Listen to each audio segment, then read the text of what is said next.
hello guys এটা mini ব্লগলৈ আপোনালোকক স্বাগতম জনাইছোঁ আশা কৰোঁ সকলোবোৰ ভালে আছে ইয়াতে অকণমান আলু ললোঁ দুটা তাৰ পাছতে পনীৰ আৰু ব্ৰেড আৰু মছলাবোৰ দি একেলগতে ধুনীয়াকৈ এইখিনি পিটিকা কৰি ল'লোঁ ব্ৰেডটোৰ পিছে মই কাষৰবোৰ দিয়া নাই এৰাই দিছোঁ তাৰ পাছতে ধুনীয়াকৈ এইবোৰ গোটেইবোৰ একেলগতে মোহাৰি ল'ম কাৰণ ব্ৰেডটো কাষৰটো দিলে অকণ টান থাকে গতিকে ইয়াতে মিক্স হ'বৰ কাৰণে অলপ প্ৰব্লেম হয় গতিকে মই কাষৰবোৰ দিয়া নাই অকল মাজৰটো দিছোঁ তাৰ পাছতে এটা ধুনীয়াকৈ গোল বনাই ইয়াতে কেৰাহীখনত দি দিলোঁ কেৰাহীখনত তেলটো অলৰেডি মই গৰম কৰি থৈছিলোঁ তাৰ পাছতে 15 মিনিটমান ভজাৰ পাছতে এইটো সাইডে আকৌ মই ধুনীয়াকৈ লুটিয়াই দিলোঁ এয়া চব লুটিয়াই দিয়াৰ পাছতে অকণমান দেৰি পাছতে মোৰ ফাইনেলি এয়া হৈ গ'ল দেখিছেনে এইখিনি হৈ যোৱাৰ পাছতে মই আকৌ চাটনি বনাব ল'লোঁ চাটনি বনাবলৈ ইয়াতে মই ভেদাইলতা লৈছোঁ নৰসিংহ লৈছোঁ এটা জলকীয়া আৰু এডোখৰ আম দিছোঁ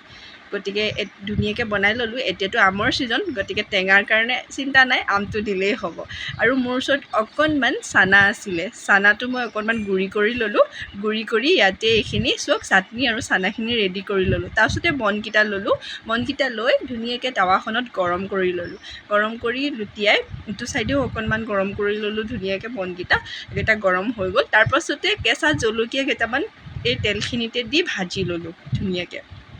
ভজাৰ পাছতে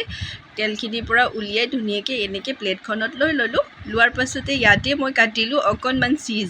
চীজটো মই বনখিনিৰ মাজত ভৰাই দিম গতিকে বনখিনি অকণমান গৰম হৈ আছে যেতিয়া একো দিগদাৰ নাই তাৰপাছতে মই ইয়াতে এডোখৰ চীজ দি বনখিনি ধুনীয়াকৈ গৰম কৰি ল'লোঁ ইয়াত দেখিছে ধুনীয়াকৈ মই চীজটো ভৰাই দিছোঁ আৰু লুটিয়াই দিলোঁ অলৰেডি গৰম হৈ আছিলে বনখিনি গতিকে ইমান প্ৰব্লেম হোৱা নাই গতিকে চীজটো লগাই অকণমান কৰি দিলে হৈ গ'ল ফাইনেলি ইয়াত চব চীজটো গলি গ'ল গলাৰ পাছতে মই বনখিনি প্লেট এখনত ধুনীয়াকৈ উলিয়াই ল'লোঁ এয়া দেখিছে তাৰপাছতে ফাইনেলি গোটেইবোৰ হৈ একেলগতে গোটেইবোৰ সজাই ল'লোঁ সজোৱাৰ পাছতে এতিয়া মই ফাইনেল লুক দিম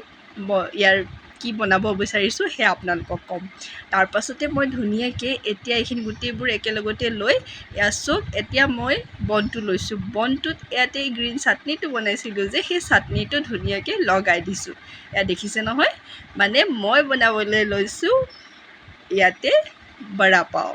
দেখিছেনে পিছে দোকানৰ নিচিনা হোৱা নাই কিন্তু এইটো হোমমেড বুলিয়ে ক'ব পাৰি আৰু তাৰপাছতে যোনটো আলু টিক্কি বনাইছিলোঁ সেইটো দিলোঁ আৰু এয়া চানাটো গুড়ি কৰিছিলোঁ যে সেই চানাখিনি ওপৰত দি দিলোঁ দিয়াৰ পাছতে এয়া চব ফাইনেলি হৈ গ'ল আৰু অকণমান গ্ৰীণ চাটনি আৰু দুটামান জলকীয়া যে ভাজিছিলোঁ সেইকেইটা লৈ এয়া মোৰ ফাইনেল বৰা পাও হৈ গ'ল আজিলৈ মানে আকৌ এটা নিউ ব্লগৰ সৈতে লগ পাম হেভ আ নাইচ ডে